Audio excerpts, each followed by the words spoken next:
హోరాహోరీగా తలపడిన మ్యాచ్ లో భారత జట్టు గెలవడానికి తీవ్రంగా శ్రమించినప్పటికీ ఫలితం మాత్రం భిన్నంగా ఉంది. ఇండియా వర్సెస్ ఆస్ట్రేలియా మధ్య జరుగుతున్న అనధికార టెస్ట్ లో భాగంగా భారత జట్టు తన మొదటి ఇన్నింగ్స్ లో 299 పరుగులు చేసింది.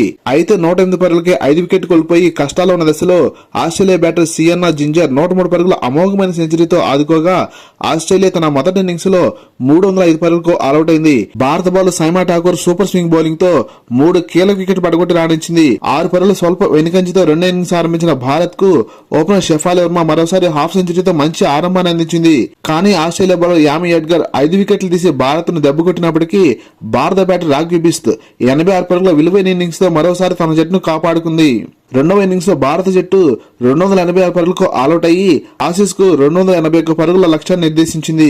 భారత్ మరియు ఆస్ట్రేలియా జట్లలో ఇద్దరికి గెలవడానికి సమాన అవకాశాలు ఉన్న వేళ ఆసీస్ బ్యాటర్స్ రెచ్చిపోయి ఆడారు. భారత కెప్టెన్ రాధా యాదవ్ పలుమార్లు బౌలర్స్ మార్చి ప్రయత్నించినప్పటికీ ఆశించిన ఫలితం రాబట్టలేదు. ఆస్ట్రేలియా ఓపెనర్స్ తో పాటు అనికల్ ఇరాల్డ్ 72 పరుగుల కీలక ఇన్నింగ్స్ ఆడి తమ జట్టును గెలిపించుకున్నారు. ఆస్ట్రేలియా కోల్పోయిన 4 వికెట్లలో సైమా ఠాకూర్ 2 కీలక వికెట్ పడగొట్టి రాణించింది. లేటెస్ట్ క్రికెట్ అప్డేట్స్ కోసం వీడియో లైక్ చేసి ఛానల్ సబ్స్క్రైబ్ చేస్తాను ఆశిస్తున్నాం. Thank you for watching.